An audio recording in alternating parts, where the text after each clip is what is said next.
کہ نبی اکرم صلی اللہ تعالیٰ علیہ وسلم نے ارشاد فرمایا، تم میں سے ہر ایک کے ساتھ جنوں میں سے اس کا ایک ہم نشین یعنی کہ قرین ہے۔ تو صحابہ نے کہا، اے اللہ کے رسول صلی اللہ تعالیٰ علیہ وسلم، اور آپ کے ساتھ؟ تو آپ صلی اللہ تعالیٰ علیہ وسلم نے ارشاد فرمایا، جی ہاں میرے ساتھ بھی ایک قرین ہے، مگر اللہ تبارک و تعالیٰ نے میری مدد فرمائی ہے اور اب وہ مسلمان ہو گیا ہے، تو وہ مجھے بھلائی کے علاوہ کسی چیز کا نہیں کہتا۔ پیار دوستو، یہ بات بھی یاد رکھیں کہ اللہ تبارک و تعالیٰ نے جنوں کو وہ قدرت دی ہے جو انسان کو بظاہر عطا نہیں کی گئی۔ اللہ تبارک و تعالیٰ نے ہمارے لیے ان کی بعض قدرات کا بیان کیا ہے، اور ان میں سے بعض یہ ہیں کہ جنات انتقال اور حرکت کے اعتبار سے بہت زیادہ تیز ہوتے ہیں، اور اللہ تبارک و تعالیٰ کے نبی سلیمان علیہ السلام سے ایک سخت اور چلاک جن نے یمن کی ملکہ کا تخت بیت المقدس میں اتنی مدت میں لانے کا وعدہ کیا تھا کہ ایک آدمی مجلس سے نہ اٹھا ہو۔ چنانچہ ارشاد باری تعالیٰ ہے کہ ایک کبھی ہیکل جن کہنے لگا، اس سے پہلے کہ آپ اپنے مجلس سے اٹھیں میں اسے آپ کے پاس لا کر حاضر کر دوں گا، یقین مانیں میں اس پر قادر ہوں اور میں امانت دار بھی ہوں۔ جنات کے کھانے پینے کے حوالے سے حضرت عبداللہ بن مسعود رضی اللہ تعالیٰ عنہ بیان کرتے ہیں کہ نبی اکرم صلی اللہ تعالیٰ علیہ وسلم نے ارشاد فرمایا، میرے پاس جنوں کا ایک دائی آیا تو میں اس کے ساتھ گیا اور ان پر قرآن پاک پڑھا۔ چنانچہ اس آنے والے نے اپنے آثار اور اپنی آگ کے آثار دکھائے۔ نبی کریم صلی اللہ تعالیٰ علیہ وسلم سے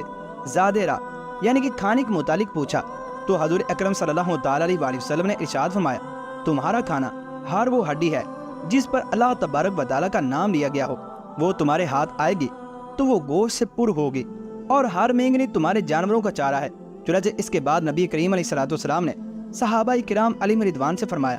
کہ ان دونوں سے استنجا نہ کرو، کیونکہ یہ تمہارے بھائی یعنی کہ جنوں کا کھانا ہے۔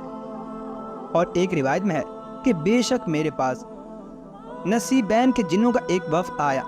اور وہ جن بہت ہی اچھے تھے، تو انہوں نے مجھے کھانے کے متعلق پوچھا تو میں نے اللہ تبارک و تعالیٰ سے ان کے لیے دعا کی کہ وہ کسی ہڈی یا لید کے پاس سے گزریں تو وہ اس پر اپنے کھانے کو پائیں، جس سے ہمیں پتہ چلتا ہے کہ جنوں میں سے ہر مومن جن کا کھانا ہر وہ ہڈی ہے کہ جس پر اللہ تبارک و تعالیٰ کا نام لیا گیا ہو، کیونکہ نبی اکرم صلی اللہ تعالیٰ علیہ وسلم نے ان کے لیے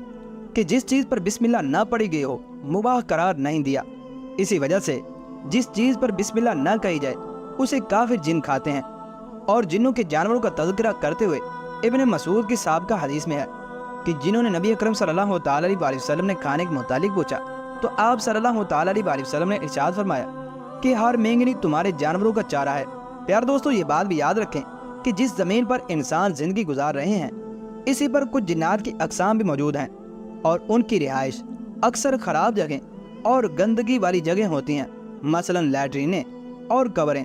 اور گندگی پھینکنے اور پخانہ کرنے کی جگہ۔ تو اسی لیے نبی اکرم صلی اللہ تعالیٰ علیہ وسلم نے ان جگہوں میں داخل ہوتے وقت اسباب اپنانے کا کہا ہے، اور وہ اسباب مشروع اذکار اور دعائیں ہیں۔ انہی میں سے انس بن مالک رضی اللہ تعالیٰ عنہ کی حدیث ہے، وہ بیان کرتے ہیں کہ نبی اکرم صلی اللہ تعالیٰ علیہ وسلم نے ارشاد فرمایا کہ جب بیت الخلاء جانے لگو تو یہ کہہ لیا کرو، اللہم انی اعوذ بک من الخبث والخبائث، اے اللہ میں خبیث جنوں اور خبیث جننیوں سے تیری پناہ چاہتا ہوں۔ اور خطابی کا قول ہے کہ الخبث یہ خبیث کی جمع ہے اور الخبائث یہ خبیثہ کی جمع ہے، اس سے مراد شیطانوں میں مذکر اور مونس ہیں۔ اور جنات کے حساب و کتاب کے حوالے سے امام مجاہد رحمۃ اللہ تعالی علیہ فرماتے ہیں کہ جنات کا بھی حساب و کتاب ہوگا، جیسا کہ اللہ تبارک و تعالیٰ نے ارشاد فرمایا، اور یقیناً جنوں کو یہ معلوم ہے کہ وہ بھی پیش کیے جائیں گے۔ ناظرین محترم، جنات سے بچاؤ کے طریقے کیا ہیں؟ جبکہ جنات ہمیں دیکھتے ہیں اور ہم انہیں نہیں دیکھ سکتے، تو اس لیے نبی اکرم صلی اللہ تعالیٰ علیہ وسلم نے ہمیں ان کی اذیت سے بچنے کے لیے بہت سے طریقے سکھائے ہیں، مثلا شیطان مردود سے اللہ تبارک و تعالیٰ کی پناہ کے اندر آنا، اور سورہ فلق اور سورہ ناس پڑھنا، اور قرآن میں شیطان سے پناہ مانگنے کے متعلق آیا ہے،